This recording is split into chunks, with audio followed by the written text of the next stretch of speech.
Robert Aubin, député fédéral de Trois-Rivières au microphone, qui vous convie à sa 5e balado qui aura pour titre « La politique et l'implication citoyenne ».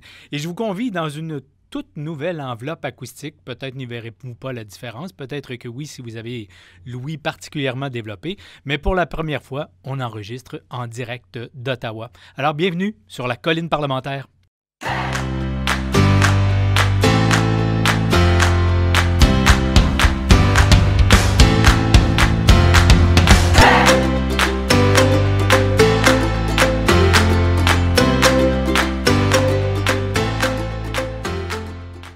Bonjour à tous, Robert Aubin au microphone, votre député prof, Robert Aubin, député de la circonscription de Trois-Rivières au fédéral, qui vous convie déjà à sa 5e balado. Juste avant de commencer, je vais d'abord dire un merci très sincère à ceux qui nous suivent, à ceux qui nous partagent et à ceux, vous êtes quelques-uns déjà, qui avaient commencé à nous faire des recommandations pour des thèmes que vous souhaiteriez voir abordés au sein de cette balado. Soyez sans crainte que ce sera fait dans les prochaines semaines. On a entre autres une suggestion pour que je vienne vous parler de paradis fiscaux, d'évitement fiscal et de la façon dont on devrait aborder cette problématique-là. C'est déjà en chantier, on vous reviendra. Mais ce matin ou ce midi, ou ce soir, ou cette nuit, parce que j'ai aucune idée du moment à laquelle vous allez écouter cette balado, mais disons, au moment où vous entendez cette balado, le sujet, c'est la politique et l'implication citoyenne. Et cette implication citoyenne, je la diviserai en 2 sections, puisqu'on est à 5 mois d'une élection fédérale et que, au moment où je vous parle, aucun des partis officiels à la Chambre des communes, ni des partis qui sont là mais qui ne sont pas officiellement reconnus, aucun des partis a trouvé, au moment où on se parle, ces 338 candidates ou candidats pour couvrir l'ensemble du pays et pouvoir représenter l'ensemble des circonscriptions. Ça veut donc dire que dans les prochains jours, prochaines semaines, ce pourrait être vous qui recevez un appel, qui avez une rencontre avec un député déjà élu, avec un militant engagé dans l'une ou l'autre des formations politiques, qui vient vous voir et qui vous pose tout simplement la question « As-tu déjà pensé te présenter en politique? En politique fédérale? En politique fédérale pour le parti XYZ. » Et ça, c'est toujours, quand ça vous arrive, un peu surprenant. Et la plupart du temps, la réponse générale, c'est non, j'y avais pas vraiment pensé. Mais déjà qu'on vous approche, c'est qu'on vous reconnaît non seulement des compétences, mais on vous reconnaît aussi une crédibilité au sein de la circonscription qu'on souhaiterait que vous représentiez. Alors, bien sûr, c'est flatteur. C'est peut-être encore plus flatteur si vous êtes approché par de nombreuses formations politiques. Mais ce que je veux surtout dire ce matin, c'est soyez réceptifs à ce message, parce que l'implication politique, c'est essentiel. Bien sûr, peut-être que le parti qui vous approche ne sera pas le parti pour lequel vous souhaiteriez faire campagne.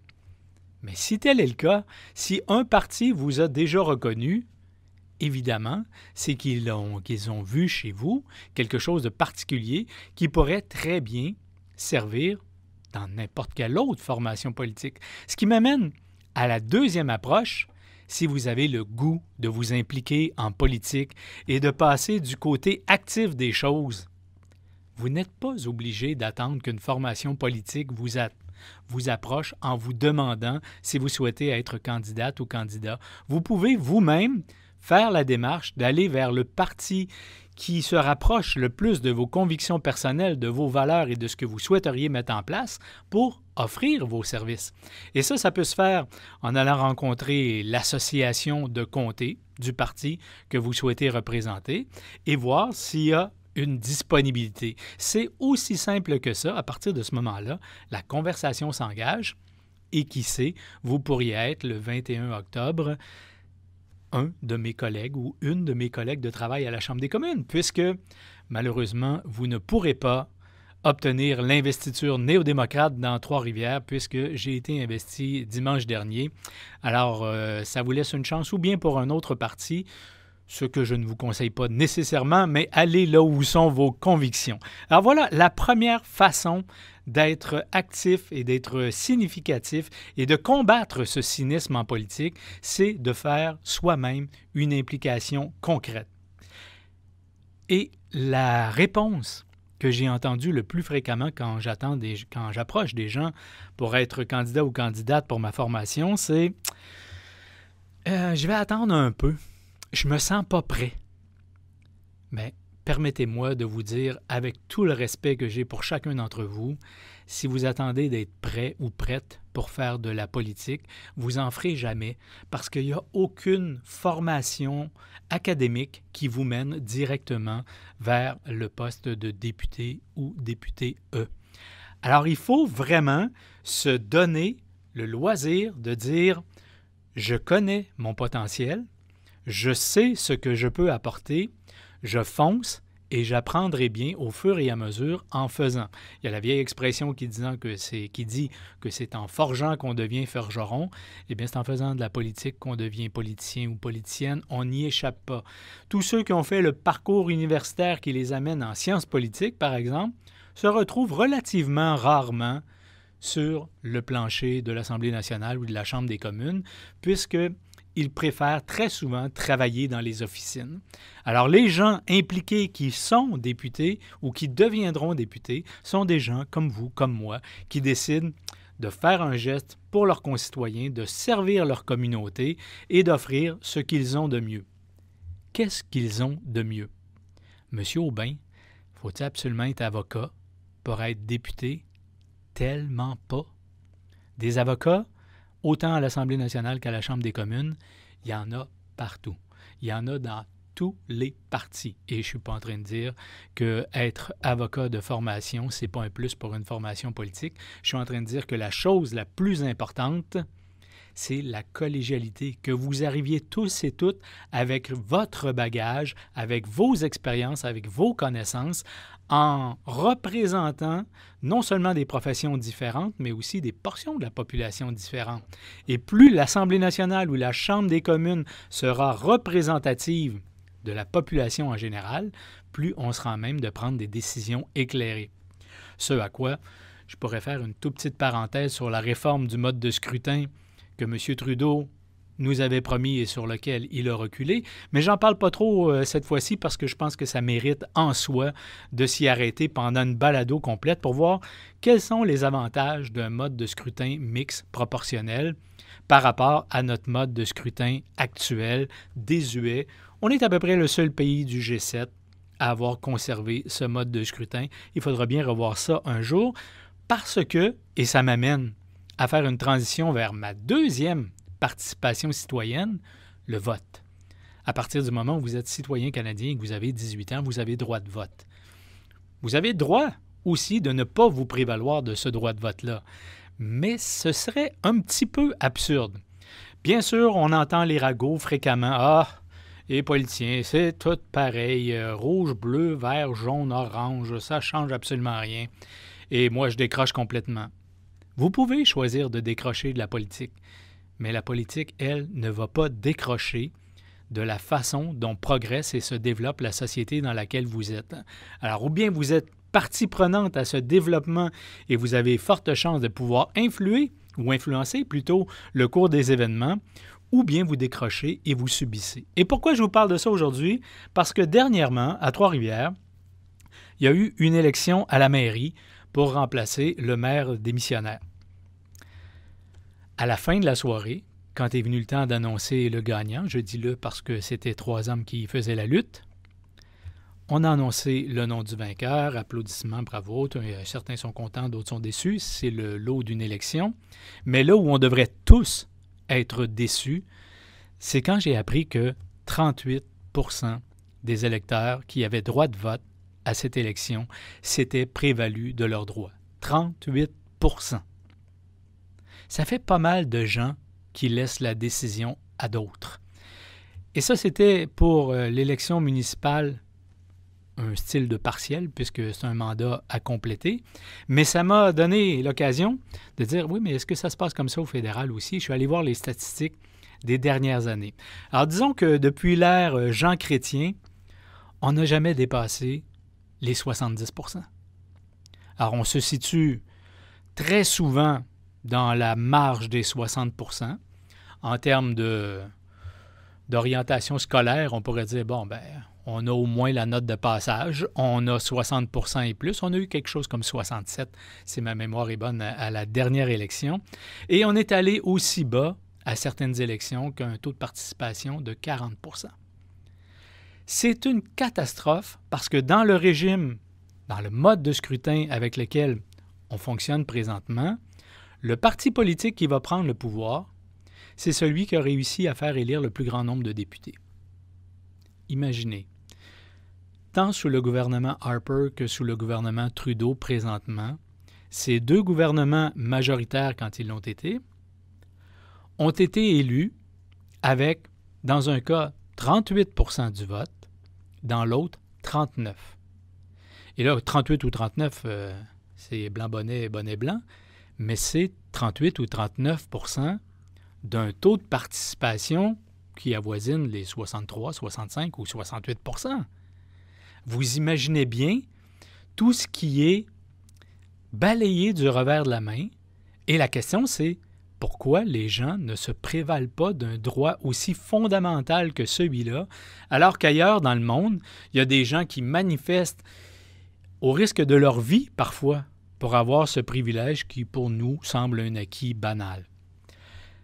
Eh bien, voilà pourquoi, enfin, quelques pistes de réflexion qui m'amènent à dire pourquoi les gens se déplacent si peu pour voter, sinon parce qu'ils ne sentent pas que leur vote va faire la différence. J'ai toujours donné l'exemple, si vous êtes dans la circonscription de Westmount et que vous souhaitez voter pour le Bloc québécois ou le Parti québécois sur la scène provinciale, vous comprenez bien que les chances que votre candidat ou votre candidate gagne la circonscription sont relativement faibles. Vous avez l'impression que votre vote ne fera pas la différence et vous restez à la maison en vous disant « ça ne change rien ». Voilà ce qui pourrait être changé par un mode de scrutin proportionnel où, en vous déplaçant, vous auriez deux choix sur le même bulletin de vote. Un candidat ou une candidate dans votre circonscription, quelle est la femme ou l'homme à qui vous faites le plus confiance, et dans la colonne à côté, quel est le parti qui correspond le mieux à vos aspirations. Si le candidat, la candidate et le parti font bon ménage dans vos intentions de vote, tant mieux, mais vous pourriez aussi voter de façon différente et ça permet à ce moment-là que la représentation à la Chambre des communes ou à l'Assemblée nationale, parce que vraisemblablement, ce sera M. Legault qui fera cette modification-là en premier, en espérant qu'il ne recule pas sur ses promesses électorales lui non plus, on s'assure ainsi que la représentation de la Chambre ou de l'Assemblée nationale est conforme au vote démocratiquement exprimé. Et là, votre vote prend toute sa valeur. Mais je ferme ici la parenthèse parce que j'ai dit que je reviendrai sur ces différents modes de scrutin qu'on pourrait s'offrir pour remplacer notre vieille approche, c'est le moins qu'on puisse dire.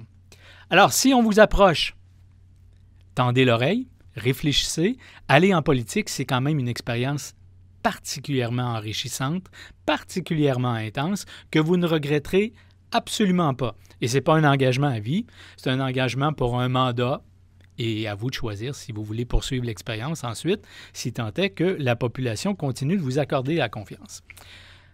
Face à ce désenchantement, à ce 38 %, je me suis dit, mais qu'est-ce que Robert Aubin peut faire à part cette balado, pour changer le cours des choses, ou pour tenter de changer le cours des choses, ne soyons pas trop prétentieux.